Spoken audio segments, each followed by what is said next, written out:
Pues muy buenas tardes a todas y a todos. Esto es Tardes de Ciencia y le damos la más cordial bienvenida.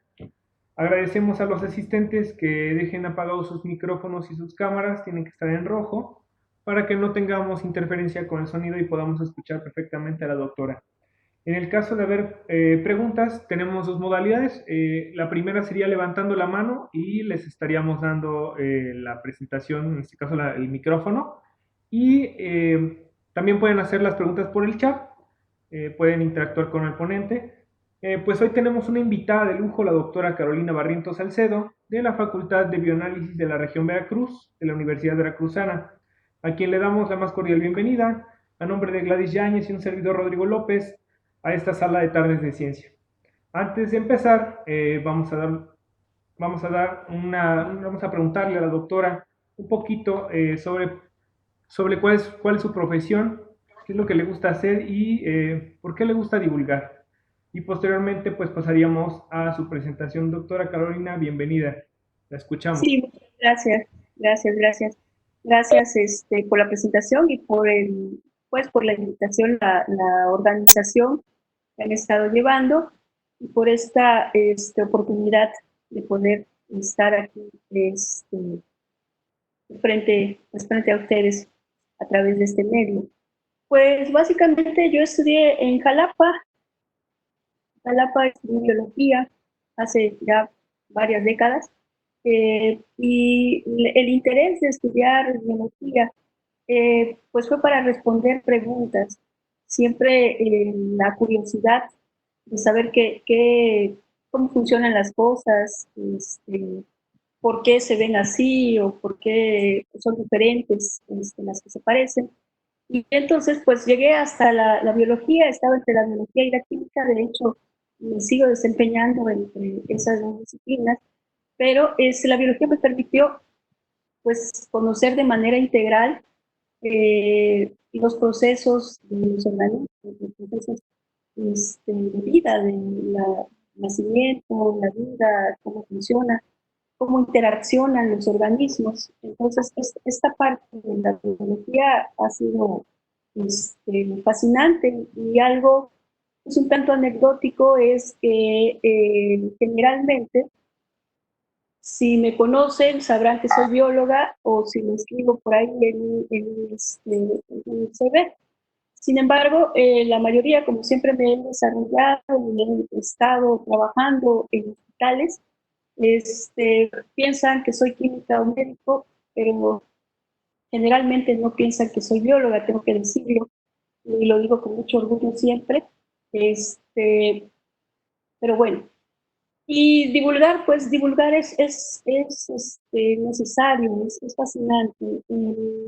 La adquisición de conocimientos, ¿sí?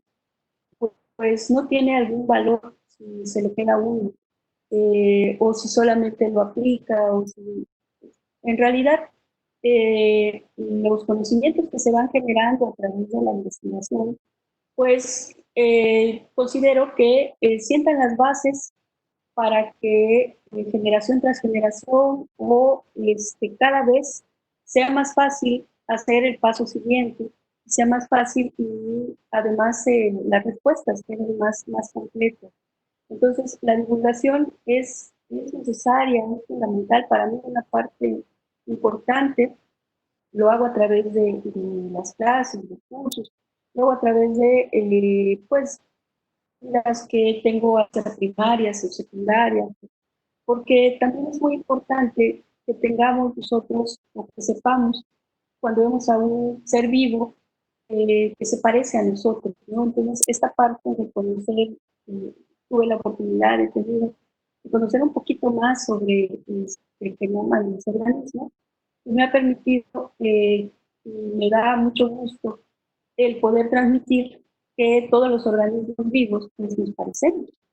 Entonces, por lo tanto, tenemos que respetarlos, tenemos que este, considerarlos como parte de todo un ecosistema, como parte de todo un sistema, no solamente nosotros y nuestros otros congéneres humanos, sino que somos una parte integral. Bien, en este sentido, pues la propuesta original es hacia el material genético para diagnosticar, tratar y prevenir enfermedades. Y pues la organización de la charla es a través de 9 preguntas. A través de estas preguntas que generalmente me hacen, sobre todo aquellas personas que no tienen una formación formal de biología molecular o posgrado al respecto. En términos generales, va enfocada a todo el público, que sepamos todos por qué es el material genético y que vayamos respondiendo estas preguntas. Otra cuestión importante es, dado que lo tengo organizado de esta manera, me gustaría que en el momento que les surja alguna pregunta o que no quede claro algo, puedan decírmelo en ese mismo momento, que no nos esperemos hasta el final, sino que haya la oportunidad de dialogar. Traté de hacerlo lo más compacto posible para permitir precisamente el diálogo, más que un monólogo en el que esté hablando, que tengamos esta interacción. Bien, pues entonces, antes de responder esta primera pregunta, voy a permitirme recordar a todos los niveles de organización de los organismos, de los seres vivos, los diferentes niveles de organización. Entonces, si consideramos a nosotros como un organismo, pues nosotros funcionamos gracias a que estamos organizados como sistemas, tenemos una diferente cantidad de órganos, y estos órganos a su vez están constituidos por diferentes tejidos. Los tejidos están organizados de tal manera que tienen diferentes o gran variedad de células y gran cantidad de células. Y en cada una de estas células, en el núcleo de las células, se encuentran unas moléculas que son llamadas el material genético como ARN. Entonces, aquí lo que quiero destacar es que hay diferentes niveles. Tenemos el nivel de organismo hasta los órganos. Podemos verlos a simple vista, claro, los órganos internos a través de algún equipo médico especializado. El nivel de tejidos o tisular y de células, tenemos que hacer uso de un microscopio óptico. Y a nivel molecular, que será el que nos centraremos en esta charla, no podemos verlo a simple vista. Las células tampoco podemos, necesitamos un microscopio. Pero estas moléculas, cuando hablamos del nivel molecular, ni siquiera con un microscopio somos capaces de observarlas, se necesita otro tipo de equipo. Entonces, en este sentido, es que quiero que nos ubiquemos aquí. Si nosotros sentimos nuestra piel, sentimos nuestra mano, por ejemplo, pues allí tenemos este tejido. Un tejido que está formado por diferentes tipos de células, diferentes cantidades de células. Entonces, cada vez que tocamos nuestra piel, estamos entrando en contacto con células que en su interior tienen estas moléculas. Entonces, espero que de manera general nos ubiquemos a este nivel, aunque siempre nos vamos a estar refiriendo a todos estos otros niveles. Ahora sí, empezamos con la primera pregunta, ¿qué es el material genético? Material genético en general es una molécula en donde se tiene la información para que se pueda generar una nueva célula, la información para que esta célula funcione en determinado ambiente, para que esta célula lleve a cabo todas sus funciones, tenga esta forma, incluso, para que esta célula sepa que tiene que ir junto con esta célula vecina, sepa hasta dónde tiene que crecer, etc. Entonces, el material genético básicamente se refiere a, al DNA o una molécula llamada DNA en algunos organismos como nosotros, o al RNA en otros organismos como los retrovirus, que guarda información con las instrucciones para que las células se dupliquen, las células vivan y coexistan. En general, todo el conjunto del material genético que se encuentra localizado en el núcleo de las células se considera o se llama genoma. Pero vamos a ver, tenemos aquí como ejemplo un organismo que es un humano. Sin embargo, hay organismos que no tienen núcleo, y estos organismos son las bacterias. En el caso de las bacterias, también tienen material genético. El material genético es semejante al nuestro, pero no tienen núcleo. En estos casos, el material genético se encuentra dentro de la célula, pero no dentro del núcleo de la célula. Bien, y pues si esto nos ha quedado claro, vamos a nuestra segunda pregunta. ¿De qué está formada la molécula de DNA? Si el material genético es la molécula de DNA, ¿de qué está formada? Pues está formada de unos componentes, de otras moléculas, unos componentes químicos que se llaman nucleótidos. ¿Sí? Nucleótidos. Ya estarán sospechando por qué se llaman nucleótidos. Porque se encuentran en el núcleo de la célula, en las células de nuestro cuerpo. Estos nucleótidos son representados generalmente con la primera letra de su nombre. De esta manera, el DNA está constituido por 4 tipos diferentes de nucleótidos: adenina, citosina, guanina y timina.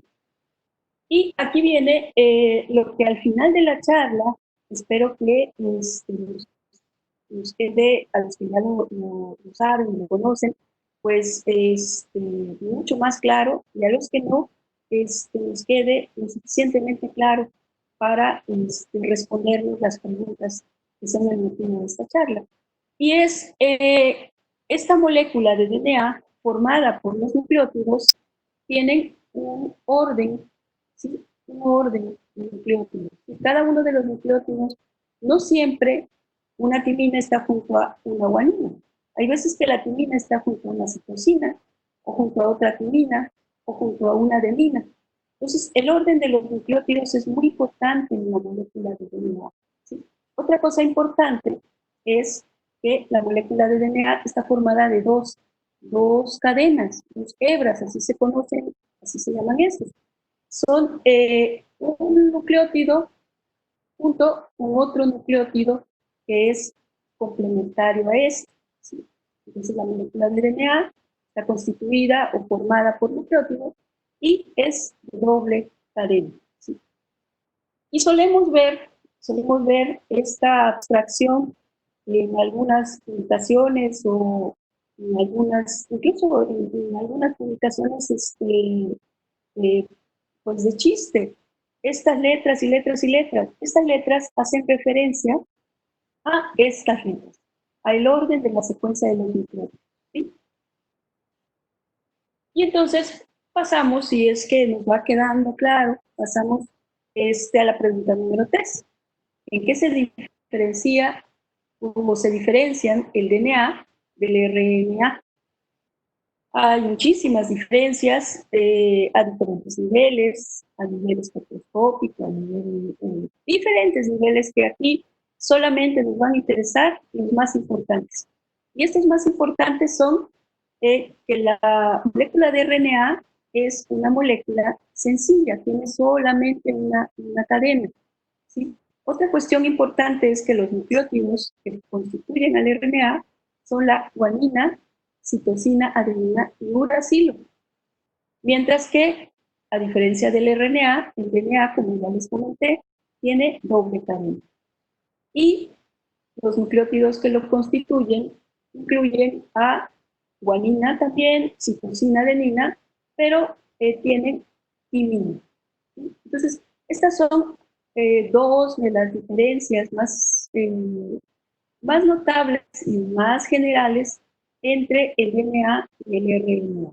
¿Sí? Entonces, recordemos, el material genético es la molécula que lleva la información para formar a un organismo a través de los diferentes niveles. ¿Sí? A veces los organismos tienen como material genético al RNA. Y bueno, entonces saltemos así a la siguiente pregunta. La pregunta número 4. ¿Qué tenemos en común nuestros familiares, nuestros amigos, nuestros vecinos, nuestros conocidos, las plantas que están en nuestro jardín, las que nos comemos, las que están en el plato de nuestra mesa, nuestras mascotas, los microorganismos que viven de manera benéfica con nosotros, conformando el microbioma, o los que nos causan algunas enfermedades. ¿Qué tenemos en común todos nosotros que vivimos aquí en este mundo? Pues básicamente tenemos en común el material genético. Todos nosotros tenemos material genético, ¿sí? Tenemos una serie de instrucciones que nos indican que se forme una célula, que esa célula se organice en tejido, que ese tejido constituya un órgano, ese órgano sea parte de un sistema que nos haga vivir, nacer, reproducirnos, morir, etc. Y pues en el caso de los organismos unicelulares, como las bacterias o de los organismos como los virus, pues también el material genético les permite replicarse, en el caso de un virus, les permite mantenerse, les permite ingresar a los órganos, a los hospederos, a los que viven nuestra vida, etc. Entonces, la respuesta a esta pregunta es, ¿qué tenemos en común? Todos tenemos DNA o RNA, un material genético. Eso es lo que tenemos en común todos nosotros, el material genético. Y entonces pasamos con estas premisas, si nos va quedando claro, pero no demasiado rápido, a la pregunta número 5. ¿Por qué somos diferentes? Todos tenemos material genético, solamente existen en el DNA 4 nucleótidos diferentes. ¿Por qué somos tan diferentes? ¿Por qué entre mis familiares y yo no nos parecemos tanto? ¿O por qué es muy diferente un gato, muy diferente un ave, etcétera? Bueno, veremos que somos diferentes porque cada especie tiene un material genético único, ¿sí?, que lo caracteriza. Cada especie tiene un material genético que lo caracteriza. Pero vamos a ver, en la misma especie, tomemos como ejemplo a nosotros, los humanos, este material genético, a pesar de ser parecido, ser semejante, tiene variaciones, ¿sí? Hay pequeñas variaciones. Y recuerden, hablamos de información genética. Entonces, la información puede modificarse, puede ser muy semejante. Y por eso es que pues nos parecemos un tanto, tenemos generalidades como especie con los europeos o con los asiáticos o sudamericanos, pero no somos exactamente iguales. Entonces, la individualidad la dan estas pequeñas cambios o diferencias en el material genético de una misma especie. Entonces nosotros somos quienes somos gracias a estas diferencias. Nosotros los humanos tenemos 3.200 millones de nucleótidos. En una cadena, en una sola cadena de DNA, tenemos 3.200 millones de nucleótidos. De estos tenemos variaciones, nos parecemos mucho. Tenemos 99.99 semejantes. Pero ese 0.1% nos hace diferentes a uno de otro, nos hace individual. ¿Ok? Entonces, somos diferentes porque cada nucleótido tiene un orden diferente en cada organismo. ¿Bien? Entonces, no sé si hasta aquí ha surgido alguna pregunta o vamos bien. Bien. Eh, continuemos con esta pregunta. La pregunta número 6, que ya es entrando en responder el título de la charla. ¿Cómo utilizo el DNA o el RNA? ¿Cómo utilizo el material genético para diagnosticar enfermedades? Bueno, aquí voy a permitirme hacer una semejanza entre nuestro material genético, el que se encuentra en cada célula, el DNA, con un libro de instrucciones, ¿sí? Con un manual de instrucciones. Y voy a hacer una semejanza entre el material genético que se encuentra en el núcleo de cada célula con este manual de instrucciones para el funcionamiento de nuestra casa. ¿A qué me refiero? A que todas las células de nuestro cuerpo, todas, la neurona, la célula muscular, las células epiteliales, las células, todos los tipos de células tienen el mismo genoma. En términos generales, tienen el mismo genoma. Ok, y entonces, si tienen el mismo genoma, ¿por qué no se parecen? ¿Por qué no llevan a cabo las mismas funciones? Porque, y regreso al símil del manual, yo tengo un manual de cómo funcionan las cosas en mi casa, por ejemplo, y entonces, si yo voy a la cocina, voy a leer las instrucciones para cocinar, para preparar algo de comida. Y cuando leo esas instrucciones, ¿existen ahí las instrucciones para hacer otra cosa en la casa? Sí, ahí están. Pero yo solamente estoy leyendo las instrucciones que requieren en ese momento. Si estoy en otro lugar de la casa, por ejemplo en la sala de video, pues entonces requeriré de leer las instrucciones que están en el manual para poder sintonizar el video, el audio, etcétera. Y permanecen las instrucciones para preparar alimentos, sí, ahí están. Entonces, lo mismo pasa con el material genético. El material genético es el mismo en todas las células, pero dependiendo del tipo de células, son las instrucciones que se van a leer y por eso hay esta variación. Pero vamos a ver, quiero saber cómo utilizo este material genético, este DNA o RNA, para diagnosticar enfermedades.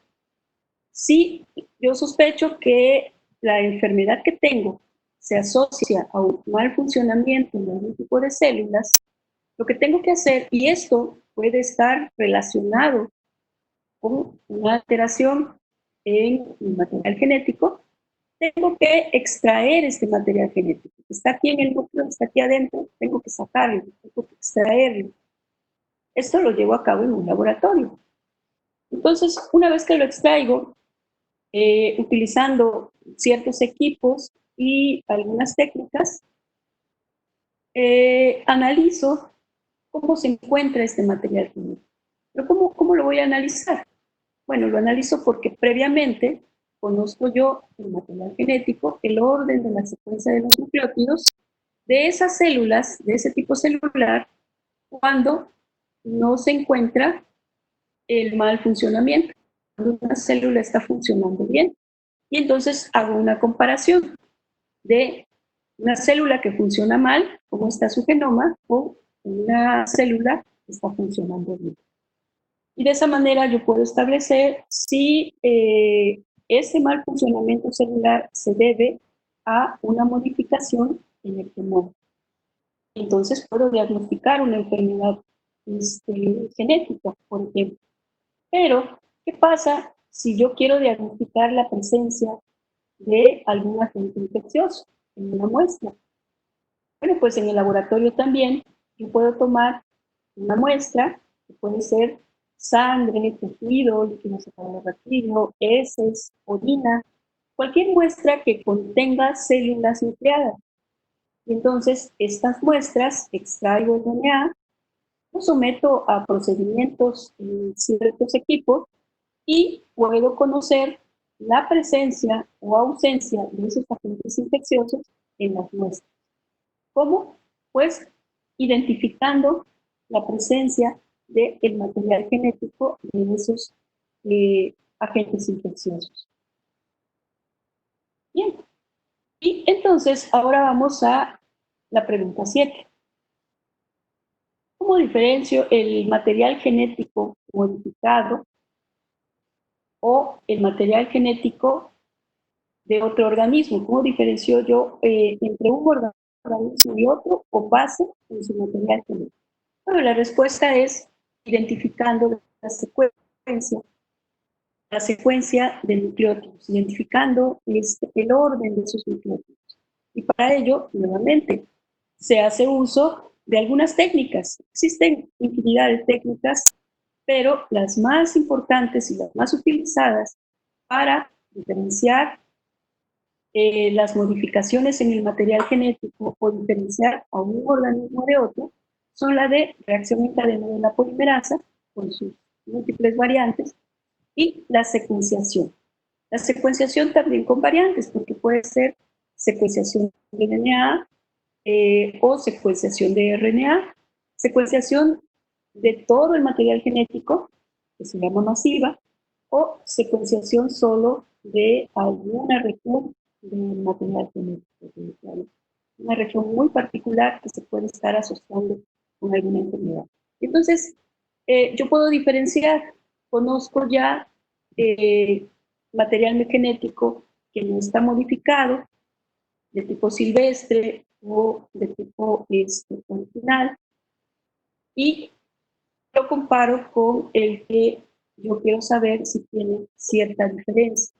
Entonces, si noto algunas diferencias en el orden de la secuencia de nucleótidos, eso significará que pues ha ocurrido alguna modificación en ese material genético, si es que físicamente se encuentra en la misma localización.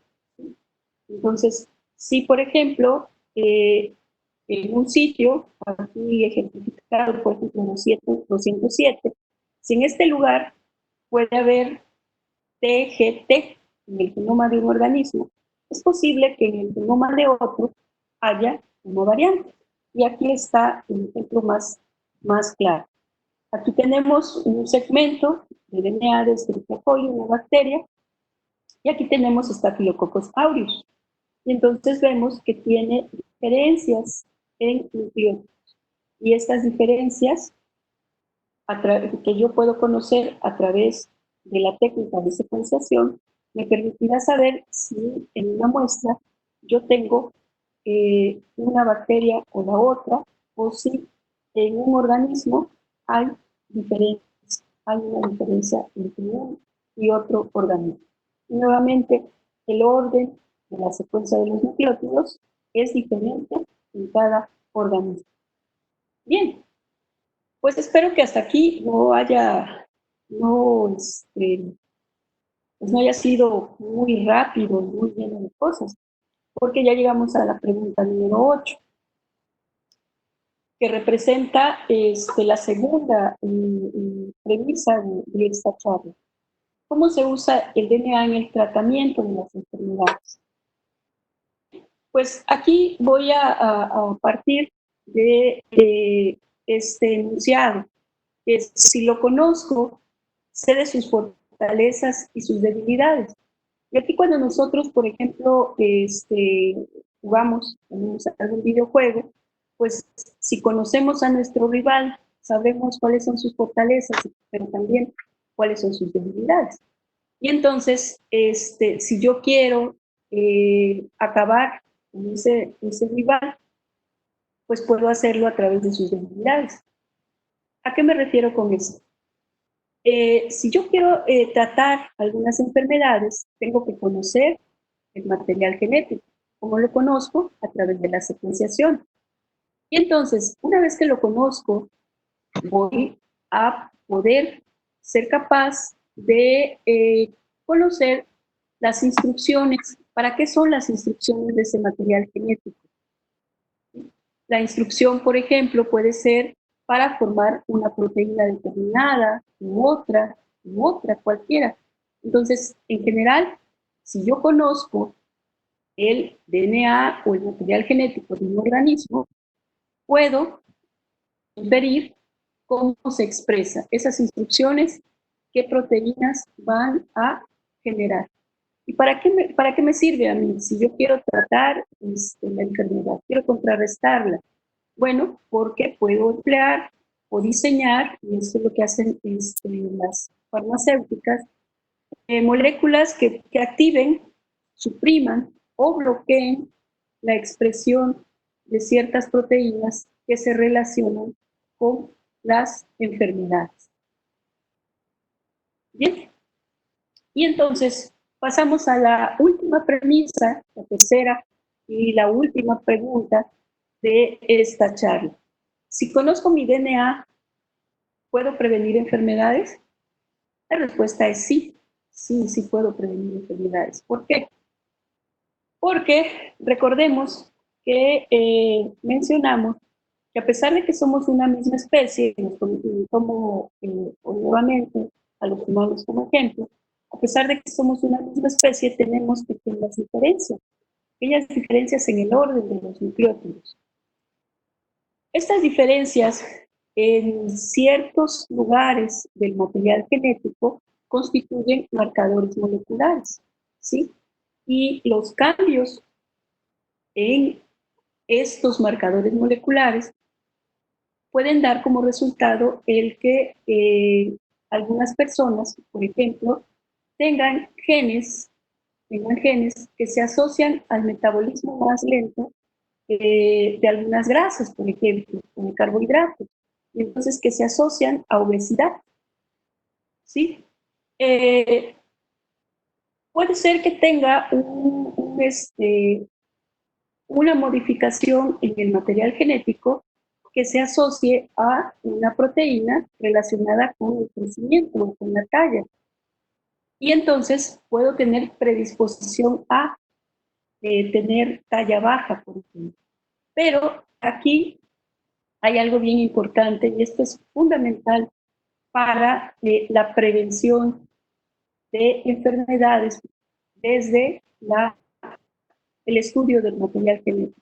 Y esto es, me voy a permitir aquí poner hacer una similitud no tan agradable, pero bueno, un arma, una pistola, por ejemplo, cargada, no hace ningún daño si la pistola está aquí guardada. Es hasta que yo tiro del gatillo de la pistola y la apunto hacia alguien que puedo causarle daño. Entonces, lo mismo pasa con el material genético. Puedo tener algunos nucleótidos que se asocian a predisposición a obesidad, predisposición a alguna enfermedad, pero el ambiente, si mi estilo de vida es saludable, si hago ejercicio, como saludable, entonces puedo tener, a pesar de tener ese material genético que me predispone a obesidad, si yo cambio mi ambiente, entonces puedo cambiar también o puedo prevenir esta condición. Entonces, esto generalmente ocurre con las condiciones que son conocidas como multifactoriales, ya sea una condición patológica, una enfermedad multifactorial, o alguna condición fenotípica general, o sea, que se pueda observar. Entonces, aquí, si conozco mi DNA, ¿puedo prevenir enfermedades? Sí. ¿Cómo? Ya no puedo modificar el DNA. Yo nazco con ese material genético.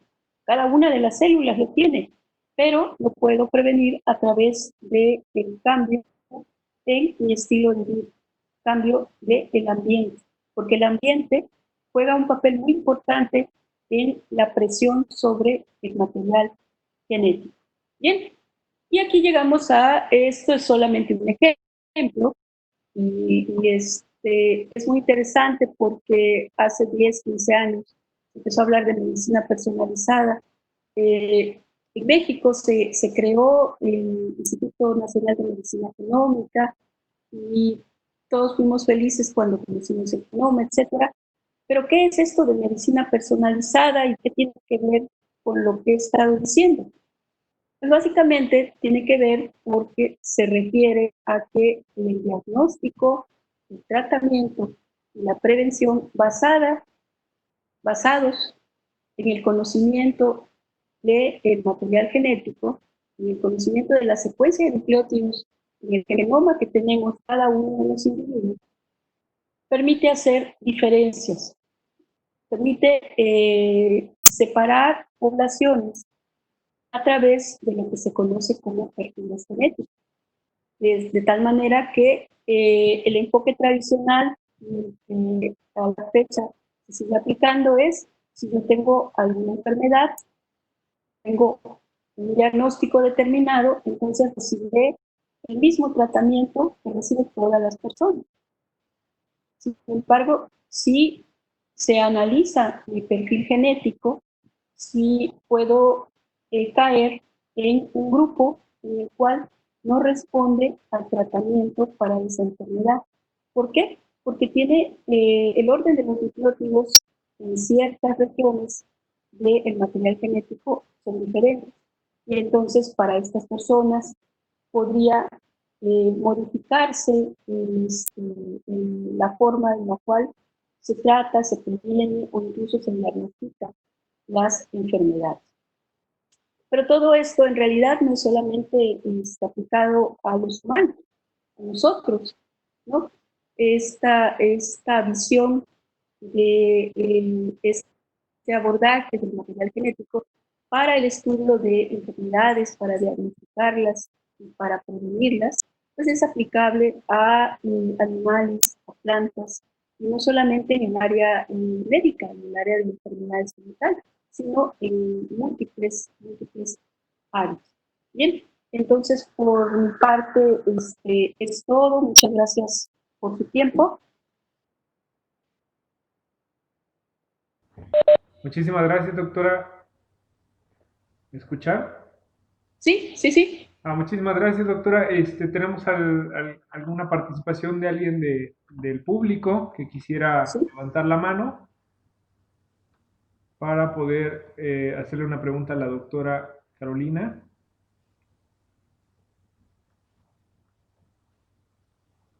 Si no, si no tienen preguntas, si no pueden habilitar el micrófono, pueden levantar, bueno, pueden escribir la pregunta por el chat y también la leeríamos.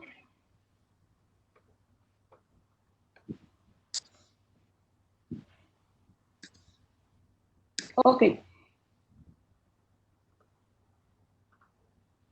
Vamos a esperar un momentito.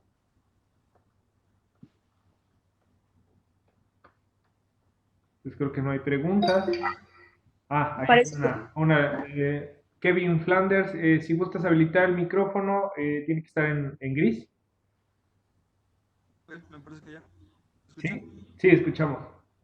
Perfecto. Bueno, nada, pues muchas gracias, doctora, por prestarnos, bueno, brindarnos su tiempo y a tardes de ciencia por prestarnos esta bonita forma de enseñarnos más cosas, ¿no? Primero que nada, bueno, tengo dos preguntas. sí. Eh, la primera es, ¿qué tan limitada está la práctica de modificación genética por la bioética? Porque sucedió un caso, me parece, el año pasado, donde un científico chino modificó a gemelos para hacerlos inmunes a VIH, lo cual suena bastante bien, pero ¿qué sucedería o qué delimita si una persona puede ir o no a la cárcel? Esa es la primera. ¿Y cómo es que funciona? La segunda es cómo funcionan esas moléculas que alteran el ADN, que inhiben alguna instrucción o modifican. Gracias.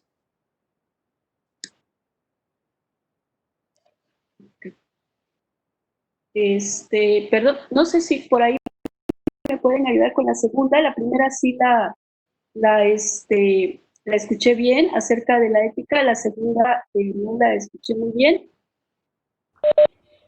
Ajá. Si gusta repetirla, Kevin, por favor. La segunda es cómo es que funcionan las moléculas que alteran las instrucciones del ADN. ¿Cómo funcionan las moléculas que alteran las funciones del DNA? Ok, Sí, bien, exacto.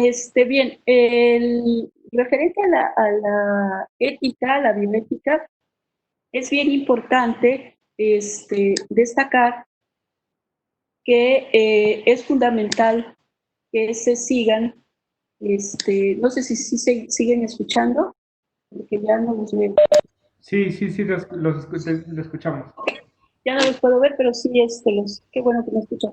Es importante destacar que es fundamental que se sigan cuando nosotros vamos a hacer aplicar algún un protocolo que involucra material genético de cualquier organismo, se tiene que pasar por un comité de ética. Ese comité, ¿qué es lo que observa? Observa las recomendaciones internacionales para que, número uno, se conserve la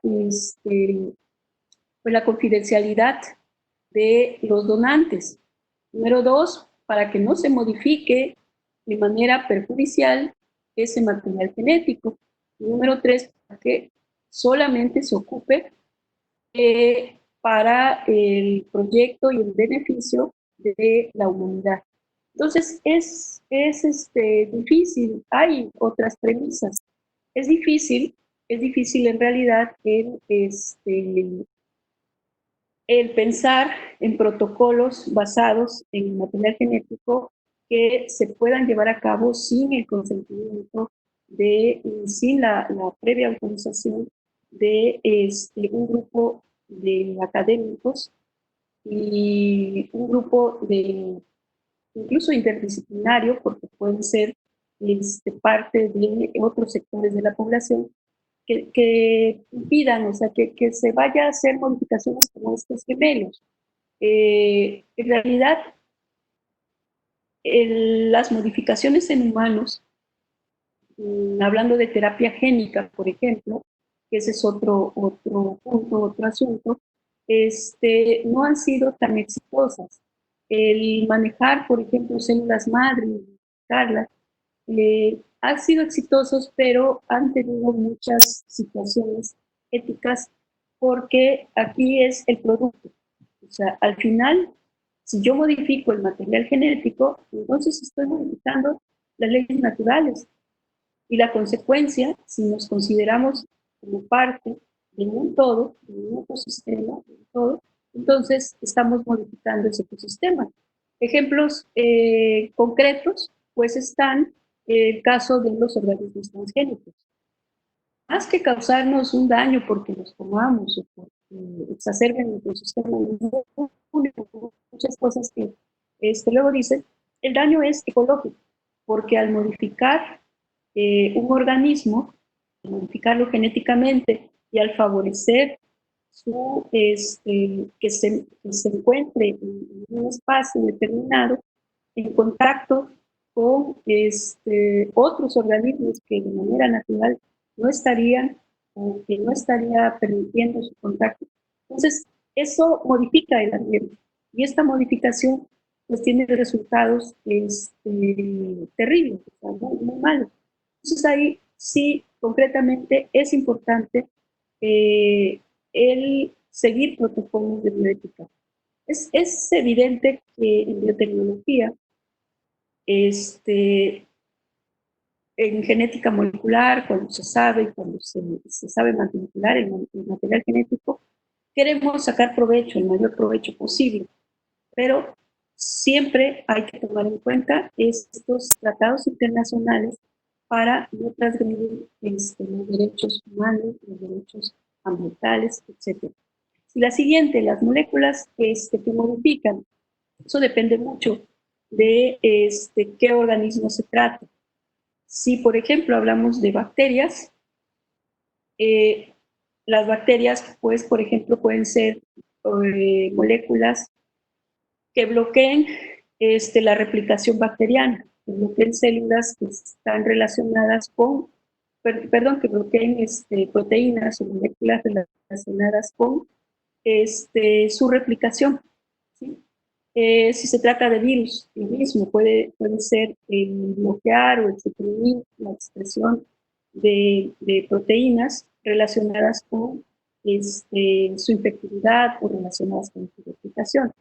Entonces, depende de los organismos y depende del gen o del segmento del material genético que se quiere modificar o que se quiere ocupar para mejorar el funcionamiento celular, es el tipo de moléculas que se ocupan. No sé si por ahí iba tu pregunta. Sí, muchas gracias, doctora. Gracias. Aquí hay una pregunta, dice, ¿a qué cree que se deba que la terapia génica no ha sido exitosa aún? Se la voy a responder como bióloga molecular, no como, no como biotecnóloga que no soy, pero bióloga molecular, cuando empezamos a conocer un poquito más de la biología molecular, nos damos cuenta que todo el material genético, todos los genes están relacionados. Las proteínas están relacionadas. Las moléculas intermedias, que no las mencioné aquí, por la naturaleza de la charla, el RNA, por ejemplo, están relacionados. Entonces, hay redes y no podemos hablar de cambiar un gen, modificar ese gen, componerlo, y que todo lo demás que está en la célula, todo el resto del material genético, no se modifique. En realidad es un todo integral. Entonces la terapia génica no ha sido exitosa sobre todo por la complejidad de los genomas.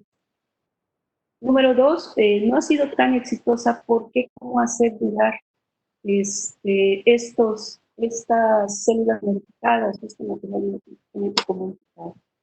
Y número tres, por ejemplo, con las técnicas de CRISPR, que originalmente se encontraron, las definieron en bacterias, que se pueden modificar genes o regiones génicas muy particulares, sí, pero volvemos a lo mismo. Esto nos ha dado luz, en realidad esta técnica aplicada a enfermedades muy particulares nos ha dado una luz para que la terapia génica sí sea pues algo que pueda darse. Pero la terapia génica tradicional, basado en ensayos, por ejemplo, ex vivo, donde se extraía médula ósea, se modificaba el genoma, entonces se volvía a insertar, pues es un todo. No son solamente esa célula o ese grupo de células, sino son las células vecinas, es lo que hay entre célula y célula. Entonces, esa complejidad es, yo creo, que lo que ha impedido que la terapia génica haya sido exitosa. Y bueno, aquí hay otra, creo que ya no está, o si está, no lo veo.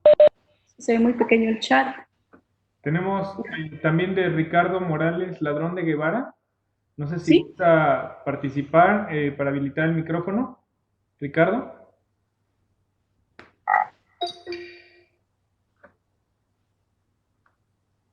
Eh, bueno, él comenta que cuál sería un ejemplo práctico de medicina personalizada. Ya.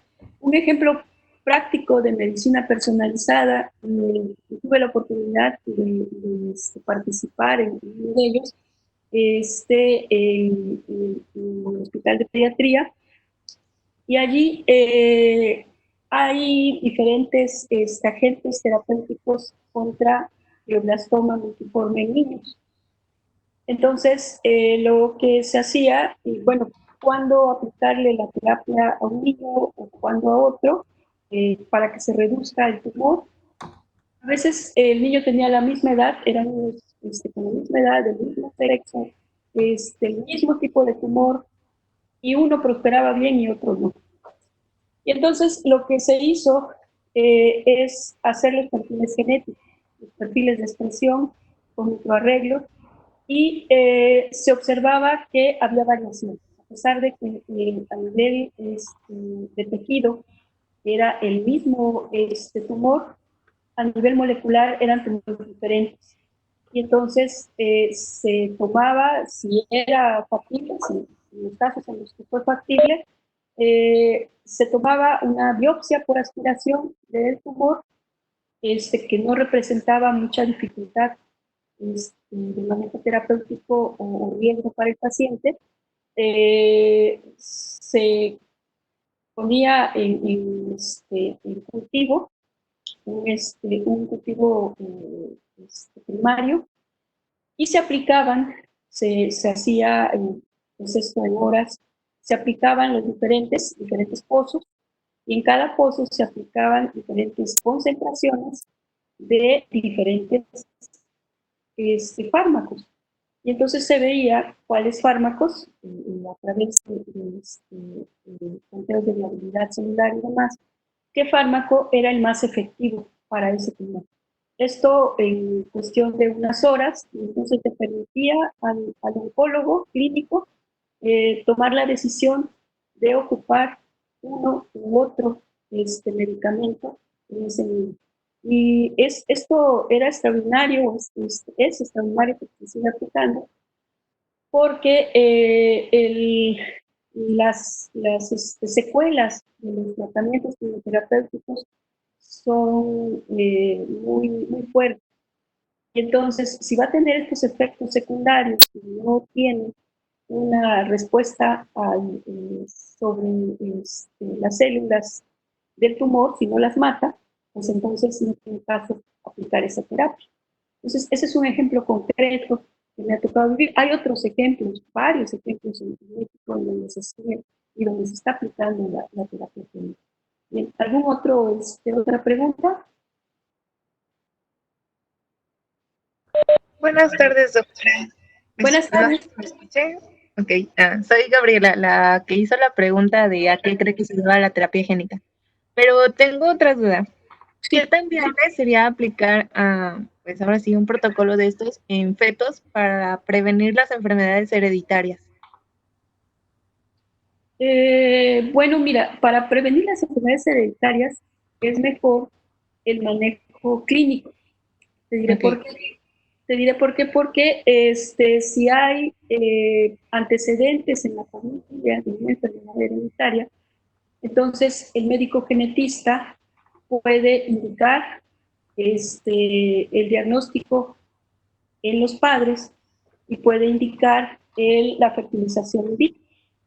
Entonces, después de la fecundación in vitro, se pueden hacer a nivel de 4 células incluso o 8 células el diagnóstico y seleccionar aquellos cigotos que no tienen a las mutaciones que sí tienen el padre o las mutaciones que se relacionan con la enfermedad.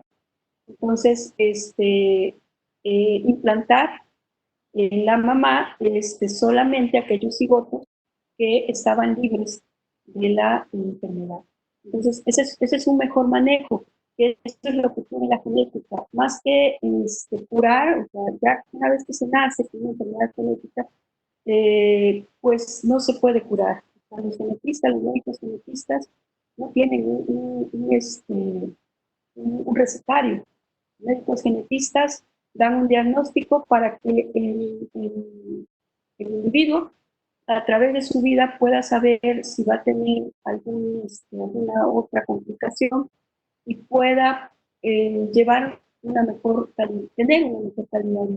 Entonces, en los fetos, creo que no tendría tanta viabilidad, sería después de la fecundación, cuando son 4 o 8 células. No sé si respondo con eso tu pregunta. Sí, muchas gracias, doctora. Muchas gracias por su tiempo y fue una muy buena charla. Gracias también por eso. Gracias a ti. Muchas gracias, Gabriela. Tenemos también la participación de Alex Ricardo Martínez. Si gustas habilitar tu micrófono. Sí, buenas tardes. Mi pregunta, doctora, está enfocada a un apartado que usted mencionó en su ponencia, que, bueno, resultó ser muy extraordinaria por la manera tan didáctica en la que lo abordó. Y bueno, es de la prueba de PCR. Mi pregunta, la primera de ella, es ¿qué tan sensible y específica resulta ser dicha prueba en comparación con otras que usted mencionó que ya se encuentran existentes al momento de diferenciar el material genético?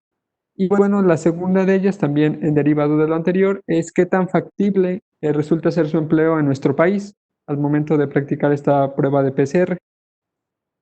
Ok, sí, aquí, pues bueno, da la oportunidad para mencionar que la prueba de PCR, si se detecta el material, si se detecta el DNA, se llama PCR. Si se detecta el RNA, si el material genético del organismo o lo que se quiere detectar es RNA, entonces se llama retrotranscripción acoplada a la PCR, RT-PCR. En ese caso, si se parte de RNA, se tiene que hacer primero una copia. ¿Ah? Esta copia es llamada cDNA. Y después de esta copia ya se puede hacer la técnica de PCR, aplicar la técnica de PCR. Ahora, dentro de la PCR tenemos múltiples variantes, pero en diagnóstico las más utilizadas son dos. PCR en punto final, esto es que nosotros colocamos en un microtubo todos los reactivos necesarios y el DNA, o el RNA o el cDNA, y vemos el resultado hasta el final, con otra técnica que se llama electroforesis. Y hay otra variante de la PCR que se llama en tiempo real. Y aquí es que a ese microtubo nosotros le agregamos una molécula fluorescente, de tal manera que la PCR es una técnica que genera múltiples copias de un segmento de DNA. Entonces, cada vez que se genera una copia, se emite fluorescencia porque se libera el fluoróforo y se emite fluorescencia. Entonces se puede ver, se llama en tiempo real porque se va viendo cómo una curva va creciendo. Entonces, en este caso, respecto a la sensibilidad y a la especificidad, la sensibilidad es muy sensible. Teóricamente, si existiera una sola célula o una sola molécula molde de DNA, después de 25 o 30 ciclos vamos a tener miles de millones de copias. Entonces es altamente sensible. La especificidad se la dan un reactivo que se llama primers. Y la especificidad en el caso de algunos diagnósticos, como en el diagnóstico de SARS-CoV-2, que lo escuchamos tanto, la especificidad es mayor del 99% y la sensibilidad es de hasta 10 copias, entre 2 y 10 copias. Si en la muestra hubiera entre 2 y 10 copias, pues entre 2 y 10 virus, genomas virales, entonces se puede amplificar y se puede visualizar. La especificidad se mejora en ciertos casos, otra vez, este caso de SARS-CoV-2, por ejemplo, se mejora con el uso de sondas específicas. Entonces, la sensibilidad es alta, la especificidad también, sobrepasa siempre el 90% esta técnica. Y en México se utiliza mucho, realmente. Infortunadamente, y esto es anecdótico, porque algunos colegas mencionaban que, pues, ¿para qué enseñar PCR si en México no se hacen? ¿No? Si las muestras se mandan a Estados Unidos, ¿no? En México, en diferentes estados de la República, en Veracruz incluso, en el Laboratorio Estatal de Salud Pública, hay muchos diagnósticos basados en PCR. Y entonces allí hay, cuando es solamente cualitativo, o sea, presencia o ausencia, que se utiliza PCR en punto final, o cuando es cuantitativo, cuántas copias tengo. Cuando es cuantitativo no solamente sirve para el diagnóstico, sino también para el seguimiento de las enfermedades, por ejemplo, VIH. Veo la carga viral antes de aplicar el antirretroviral y veo la carga viral, mido si ha bajado la cantidad de virus o se mantiene o se ha duplicado después de aplicar el tratamiento. Y entonces esa es otra forma de abordaje también terapéutico. Si el genoma viral sigue siendo igual o mayor, pues entonces cambio de ese cóctel que llaman esta combinación de antirretrovirales. Bien. No sé si he respondido tu pregunta. Sí, muchas gracias, doctora. Me quedó ya todo más claro. Muchas gracias. Muy bien, gracias. Muchísimas gracias. Muchísimas gracias, Alex. Tenemos otra participación de Lola. Lola, si gustas habilitar tu micrófono también para que te escuchemos con la pregunta. Hola, buenas tardes a todos. Sí, ¿sí se escucha? Sí. Ok. Bueno, yo tengo dos preguntas, están relacionadas. ¿Qué tan accesible es la terapia génica para la población en general? ¿Y de qué manera se podrían reducir los costos para que más gente pueda tener acceso? Es decir, a nivel de, no sé, salud pública o algo así. Bien. Antes que nada, te diré una cuestión. Terapia génica como tal, no hablamos ahorita de terapia génica como tal. Más bien, terapia basada en el conocimiento del genoma. Esto sí es factible. La terapia génica es complicada y en México sí se aplica. Hay un grupo muy importante que trabaja leucemias y que ha aplicado terapia génica, pero es costosa. El éxito que se ha tenido no es el esperado. Entonces, aquí sí hay que hacer una diferencia, eso sí me gustaría que nos quede claro. Es diferente hacer terapia génica, o sea, modificar el genoma, componerlo o arreglarlo, digamos, o sea, extraer células madre o extraer células, cambiar a través de cortes, ingresar o a través de diferentes métodos, cambiar el genoma y volver a ingresar la célula con ese genoma cambiado. ¿Cómo lo ingresamos? Pues lo ingresamos con este virus, por ejemplo, o con otros tipos de vehículos. Entonces, esa es una cuestión, cuando hablamos de terapia génica. Pero hay otra que es a lo que me referí, es terapia basada en el conocimiento del genoma. ¿Sí?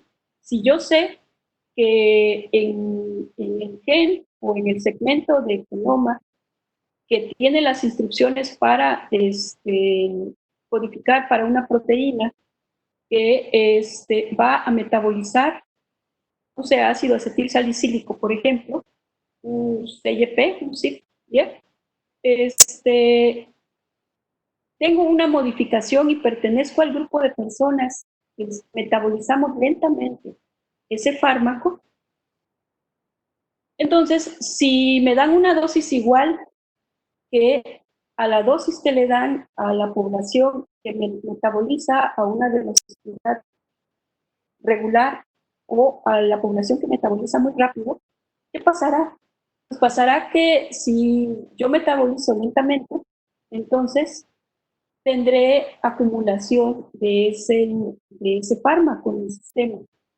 No lo estaré eliminando porque pertenezco a tengo ese polimorfismo, tengo esa diferencia genética con la población de referencia. ¿Qué pasará si soy metabolizado rápido? Pues si soy metabolizado rápido, entonces el efecto pasará muy rápido. ¿Sí? No, la dosis, tengo que mediar la dosis. Entonces, a lo que me refería aquí es, si yo conozco qué tipo de respuesta tengo con base al genoma, a mi genoma, entonces voy a poder recibir la dosis adecuada y voy a poder recibir el tratamiento adecuado. ¿Tá? Entonces, sí son dos cosas diferentes. Una es modificar genéticamente, terapia génica, y la otra es tomar el conocimiento del genoma, conocer los polimorfismos, saber aquí y dar el tratamiento. No sé si respondí con eso tu pregunta. Sí, muchas gracias, doctora. De nada. Muchísimas gracias, Lola. ¿Tenemos alguna otra pregunta? Si gustan levantar la mano o escribirlo por el chat. Vamos a esperar un momentito. Aquí nos dicen que qué tan accesible es para la población y si se pueden reducir los costos para que más gente tenga acceso al tratamiento. Pues sí, en la medida en la que justamente las nuevas generaciones y nuevas generaciones no solamente de científicos, de investigadores, sino nuevas generaciones de políticos, de quienes toman las decisiones en políticas públicas, se decida invertir más en este sentido, pues será más barato. ¿Por qué lo digo? Porque, por ejemplo, en Simvestar están generando kits diagnósticos, porque en México tenemos un problema bastante desagradable, y es que dependemos, sí podemos hacer investigación con el genoma, pero dependemos en un porcentaje muy alto de los insumos, o sea, de los reactivos de otros países. No producimos nuestros propios reactivos. Entonces, en la medida en la que vayamos generando no solamente el conocimiento o aplicándolo, sino generando también empresas que desarrollen estos productos, entonces, y que entren al mercado, entonces se irá reduciendo el costo. Porque esto también es un tanto anecdótico. Siempre tuve la inquietud y de hecho participé en una empresa de diagnóstico molecular, pero siempre estaba el verse mal ante la academia, por estar lucrando con los conocimientos. Y entonces realmente no hay que verlo así. Hay que ver como en otros países, Estados Unidos es nuestro vecino más cercano, que tiene ese ejemplo, en donde los investigadores tienen empresas productivas, y esto permite precisamente que se puedan bajar los costos. Ya los costos de importación y demás ya se quitarían, ¿no? No sé si respondí ahí la pregunta para, mira, creo que era Lola también. Bueno, ok. Parece que ya no hay más preguntas, Creo que no, doctora. Diego. Bien, pues terminaremos entonces. Sí, pues muchísimas gracias, doctora. Pues a nombre del doctor Ángel Trigos, director general de investigaciones, quien regularmente es el presentador de los conferencistas, en esta ocasión tuvo un inconveniente con el internet y con su módem, pero bueno, a nombre de él y de Gladys Yáñez y un servidor Rodrigo López, colaboradores de Tardes de Ciencia, pues les agradecemos a quienes se hayan conectado a esta sesión y a quienes hayan participado. A un ponente que participó el día de hoy, a la doctora Carolina, y pues a Comunicación Universitaria, que también nos apoya mucho en la difusión. Les recordamos bueno, que en este caso el día martes 2 de junio tendremos la charla Patrones de crianza parental, y desarrollo de los hijos, que va a impartir la doctora Alma Gloria Vallejo Casarín, de la Facultad de Psicología de la región Poza Rica de la Universidad Veracruzana, por el mismo enlace en punto de las 17 horas. Y pues muchísimas gracias a todos. Gracias, doctora Carolina, por esta oportunidad. Gracias a ustedes. Que tengan buena tarde y buen fin de semana. Cuídense. Igualmente, buena tarde a todos. Hasta luego. Hasta luego. Gracias, doctora. Hasta luego. Hasta luego, hasta luego. Estén muy bien.